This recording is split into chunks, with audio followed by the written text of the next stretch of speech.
ನಮಸ್ಕಾರ. ಏನು ನಿನ್ನೆ ಬೆಳಿಗ್ಗೆಯಿಂದ ಒಂದು ಉಗ್ರವಾದ ಪ್ರತಿಭಟನೆಯನ್ನು ನಾವೆಲ್ಲ ಸೇರಿ ನಮ್ಮ ಭಾರತೀಯ ಜನತಾ ಪಾರ್ಟಿ ಕಾರ್ಯಕರ್ತರು ಮುಖಂಡರುಗಳು ಎಲ್ಲ ಸೇರಿ ಏನು ಅಹೋರಾತ್ರಿ ಧರಣಿಯನ್ನು ಮಾಡ್ತಾ ಇದ್ದೀವಿ. ಕಾರಣ ಈ ಬಿ ನಾಗೇಂದ್ರ ಅನ್ನೋರ ರಾಜೀನಾಮೆಯನ್ನು ಪಡಿಬೇಕು ಅನ್ನೋ ಉದ್ದೇಶದಿಂದ ಇಡೀ ರಾಜ್ಯಾದ್ಯಂತ ಪ್ರತಿಭಟನೆ ನಡೀತಾ ಇದೆ.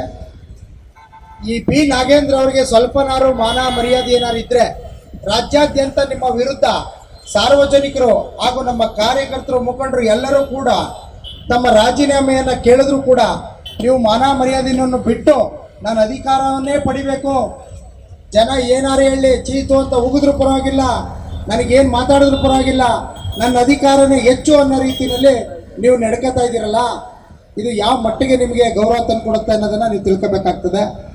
ಇದ್ರ ಜೊತೆಗೆ ನಿಮ್ಮ ಕುಟುಂಬನೂ ಕೂಡ ನೋಡ್ತಾ ಇರ್ತದೆ ಮನೇಲಿ ಕೂತ್ಕೊಂಡು.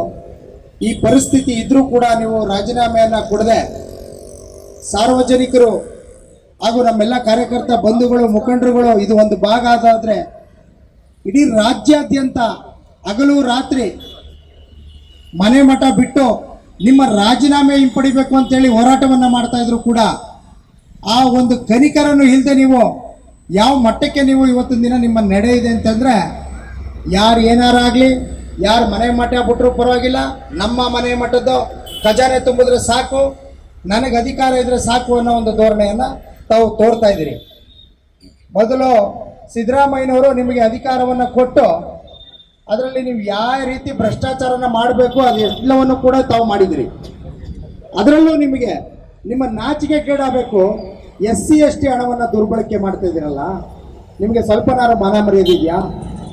ಅವರಿಗೆ ಅಂತ ಮೀಸಲಿಟ್ಟಿದ್ದ ಹಣನ ದುರ್ಬಳಕೆ ಮಾಡ್ಕೊಂಡು ನಿಮ್ಮ ಪುಕ್ಸಟ್ಟೆ ಭಾಗ್ಯಗಳಿಗೆ ನೀವೇನು ಘೋಷಣೆ ಮಾಡಿದಿರಿ ನಿಮ್ಮ ಸರ್ಕಾರ, ಕಾಂಗ್ರೆಸ್ ಸರ್ಕಾರ, ಆ ಪುಕ್ಸಟ್ಟೆ ಭಾಗ್ಯಕ್ಕೆ ಹಣ ಕೊಡೋದಕ್ಕೋಸ್ಕರ ಈ SC ST ಹಣವನ್ನು ದುರ್ಬಳಕೆ ಮಾಡಿದಿರಿ. ಆದರೆ ನಿಮ್ಮ ಕಾಂಗ್ರೆಸ್ ಸರ್ಕಾರ ನಾಚಿಕೆಗೇಡಾಗಬೇಕು. ಅವ್ರಿಗೆ ವಿಧಾನಸೌಧದೊಳಗೆ ನಿಂತ್ಕೊಂಡು 189 ಕೋಟಿ ಅಲ್ಲ ಸ್ವಾಮಿ, ಕೇವಲ 89 ಕೋಟಿ ಅಷ್ಟೇ ತಗೊಂಡಿರೋದು. ಅಂದರೆ ತಾವು ದುರುಪಯೋಗ ಮಾಡಿರುವಂಥ ಹಣ ಎಷ್ಟು ಅಂತ ಲೆಕ್ಕ ಸಮೇತ ನೀವೇ ಕೊಡ್ತೀರಿ. ಲೆಕ್ಕ ಕೊಟ್ಟು ಅವತ್ತೊಂದು ದಿನ ನೀವು ಇಳಿಸಿದಿರಿ. ಆದರೆ ಮತ್ತೆ ನೀವು DK ಶಿವಕುಮಾರ್ ಅವರೇ, ನೀವು ಅವರು ಭ್ರಷ್ಟಾಚಾರಿ ಅಂತ ಗೊತ್ತಿದ್ರು ಕೂಡ ತಿರ್ಗಾ ನೀವು ನಿಮ್ಮ ಸರ್ಕಾರದಲ್ಲಿ ಅವರಿಗೆ ಮಂತ್ರಿಗಿರಿಯನ್ನು ಕೊಟ್ಟಿದ್ದೀರಲ್ಲ, ನಿಮ್ಗೇನಾದ್ರು ಸ್ವಲ್ಪ ಇದು ಗೌರವ ತಂದು ಕೊಡುತ್ತಾ? ಜನ ಏನೋ ಅನ್ಕೊಂಡ್ಬಿಟ್ಟಿದ್ರು ನೀವು ಬಂದಮೇಲೆ, ಓ ನಮ್ಮ ಹಿಂದುತ್ವ ಹುಲಿ ಬಂದಂಗೆ ಬಂದ್ರಪ್ಪ, BJP ಕೊಟ್ಟರೆ ನೆಕ್ಸ್ಟು DK ಶಿವಕುಮಾರ್ ಅವರು ನಮ್ಮ ಹಿಂದೂಪುರ ಹೋರಾಟಗಾರರಲ್ಲಿ ಕೈ ಜೋಡಿಸಿ ಕೆಲಸವನ್ನು ಮಾಡ್ತಾರೆ, ಇವತ್ತು ಸಾರ್ವಜನಿಕರಿಗೆ ಈ ರಾಜ್ಯದ ಜನತೆಗೆ ನ್ಯಾಯ ಒದಗಿಸ್ತಾರೆ ಅಂತ ತಿಳ್ಕೊಂಡಿದ್ರು. ಆದರೆ ನಿಮ್ಮ ಒಂದು ಸಂಪುಟದಲ್ಲಿ ಎಲ್ಲ ಭ್ರಷ್ಟರನ್ನ ಇವತ್ತು ಹಾಕೊಂಡು ಕೂತಿದ್ರಿ. ಒಂದು ನ್ಯಾಯ ದೊರಕಿಸುವಂಥ ಕೆಲಸವನ್ನು ಯಾರಿಗೂ ಕೂಡ ಮಾಡಿಲ್ಲ. ಇವತ್ತು ನಿಮ್ಮ ಖಜಾನೆ ತುಂಬಿಸ್ಕೊಳ್ಳೋಕೆ ಏನು ಮಾಡಬೇಕು? ಹೊರ ರಾಜ್ಯಗಳು ನಿಮ್ಮ ಸರ್ಕಾರ, ಕಾಂಗ್ರೆಸ್ ಸರ್ಕಾರ ಎಲ್ಲಿಲ್ಲ ಅಲ್ಲಿ ಎಲ್ಲರೂ ಕೂಡ ಆ ಬೆಂಬಲ ಸೂಚಿಸೋದಕ್ಕೆ ನಮ್ಮ ರಾಜ್ಯ ಸರ್ಕಾರದ ಹಣವನ್ನು ದುರ್ಬಳಕೆ ಮಾಡ್ಕೊಂಡು ಇಲ್ಲಿ ಕಬ್ಜಾ ಮಾಡ್ಕೊಂಡು ಟ್ರಾನ್ಸ್ಫರ್ ದಂಧೆ ಮಾಡ್ಕೊಂಡು ಅದರಲ್ಲಿ ಬರ್ತಕ್ಕಂಥ ದುಡ್ಡನ್ನ ನೆರೆಹೊರೆ ರಾಜ್ಯಗಳಿಗೆ ಕಳಿಸುವಂಥ ಕೆಲಸವನ್ನು ಮಾಡ್ತಾ ಇದ್ದೀರಿ. ಇವತ್ತು ಈ ದೇಶಕ್ಕೆ ಗೌರವ ತಂದು ಕೊಡುವಂಥ ಕೆಲಸ ಏನಾದ್ರು ಮಾಡ್ತಾ ಇದ್ದೀರಾ? ಮೊನ್ನೆ ಅಷ್ಟೇ ಸೋನಿಯಾ ಗಾಂಧಿಯವರು ನಮ್ಮ ದೇಶದ ಒಂದು ಗೀತೆಯನ್ನು ಆಡಬೇಕಿದ್ರೆ ಎಷ್ಟು ಅಗೌರವ ತೋರಿಸಿದ್ದಾರೆ. ರಾಹುಲ್ ಗಾಂಧಿ ಅವರು ಏನು ಮಾಡಿದ್ದಾರೆ, ಯಾವ್ಯಾವ ಜಿಲ್ಲೆಯಲ್ಲಿ ಯಾವ ಥರ ಅಗೌರವ ತೋರಿಸಿದ್ರೆ ತಾವು ಕಾಂಗ್ರೆಸ್ ಅವರು ಅನ್ನೋದನ್ನ ಇಡೀ ದೇಶದ ಜನತೆ ನೋಡ್ತಾ ಇದ್ದಾರೆ, ಈ ರಾಜ್ಯದವರು ನೋಡ್ತಾ ಇದ್ದಾರೆ. ದಯವಿಟ್ಟು ಈ ಕೂಡಲೇ ಎಚ್ಚೆತ್ತು ಇನ್ನು 1 ಗಂಟೆ ಒಳಗಡೆ, ಈಗ ಸಮಯ 5 ಗಂಟೆ ಆಗ್ತಾ ಬಂತು, 6 ಗಂಟೆ ಅಷ್ಟೊಳಗಡೆ ನೀವು ರಾಜೀನಾಮೆಯನ್ನು ಕೊಡಬೇಕು. 6 ಗಂಟೆ ಅಷ್ಟೊಳಗೆ ನೀವು ರಾಜೀನಾಮೆ ಕೊಡಲಿಲ್ಲ ಅಂತಂದ್ರೆ ಇಡೀ ಸಾರ್ವಜನಿಕರು, ಮಹಿಳೆಯರು ಸೇರಿದಂಗೆ ಇವತ್ತು ಮಹಿಳಾ ಮಣಿಗಳು ಎಷ್ಟು ಜನ ಇದ್ರೆ ಇವತ್ತು ಈ ವೇದಿಕೆಯಲ್ಲಿ ನೋಡಿದ್ರಿ, ರಾಜ್ಯಾದ್ಯಂತ ತಿರುಗಿ ಬಿದ್ದಿದ್ದಾರೆ. ನಿಮಗೆ ಯಾವ ಮಟ್ಟಿಗೆ ಚೀಮಾರಿ ಆಗ್ತಾರೆ ಅಂತಂದ್ರೆ, ಹೆಣ್ಣು ಮಕ್ಕಳುಗಳು ಯಾವತ್ತೂ ಕೈ ಎತ್ತದಿಲ್ಲ. ಕೈ ಎತ್ತಿದ್ರೆ ಯಾವ ಮಟ್ಟಿಗೆ ಅವ್ರ ಪರಿಸ್ಥಿತಿ ಆಗುತ್ತೆ ಅನ್ನೋದು ಈ ರಾಜ್ಯದ ಜನತೆಗೆ ಗೊತ್ತಿದೆ. ಆ ಮಟ್ಟಿಗೆ ನೀವು ಮಾಡ್ಕೋಬೇಡಿ. ಹೆಣ್ಣು ಮಕ್ಕಳ ಶಕ್ತಿ ಅತಿ ಹೆಚ್ಚಿದೆ. ಹಾಗಾಗಿ ಯುವ ಜನಾಂಗ, ಎಲ್ಲ ಸಾರ್ವಜನಿಕರು, ಮಹಿಳೆಯರು ಎಲ್ಲರೂ ಕೂಡ ಒತ್ತಾಯವನ್ನು ಮಾಡ್ತಾ ಇದ್ದಾರೆ. ಈಗಲಾರು ತಾವು ಹೆಣ್ಣು ಮಕ್ಕಳಿಗೆ ಗೌರವ ಕೊಡೋದಿದ್ರೆ, ಈ ಯುವ ನಾಯಕರುಗಳಿಗೆ ಗೌರವ ಕೊಡೋದಿದ್ರೆ, ಈ ರಾಜ್ಯದ ಜನತೆಗೆ ಗೌರವ ಕೊಡೋದಿದ್ರೆ, ನಿಮಗೆ ಮಾನ ಮರ್ಯಾದೆ ಇದ್ದರೆ ತಾವು ದಯವಿಟ್ಟು 6 ಗಂಟೆಯಷ್ಟೊಳಗೆ ರಾಜೀನಾಮೆ ಕೊಡಿ.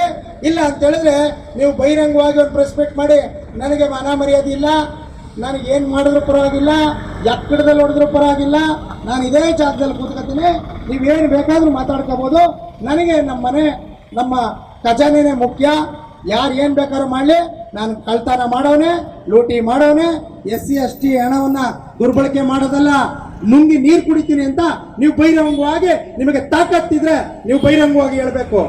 ಇಲ್ಲ ಅಂತ ಹೇಳಿದ್ರೆ ಇವತ್ತು ಸಂಜೆ 6 ಗಂಟೆಯಷ್ಟೊಳಗೆ ನೀವು ರಾಜೀನಾಮೆಯನ್ನು ಕೊಡಬೇಕು. ಇಲ್ಲ ಅಂದರೆ ನೋಡಿ DK ಶಿವಕುಮಾರ್ ಅವರೇ, ನಿಮ್ಮನ್ನ ಈ ರಾಜ್ಯದ ಜನತೆ ಏನೋ ಗಂಡುಲಿ ಬಂತು, ಈ ರಾಜ್ಯದ ಜನತೆಗೆ ನ್ಯಾಯ ಒದಗಿಸ್ತದೆ ಅಂತ ತಿಳ್ಕೊಂಡವ್ರೆ.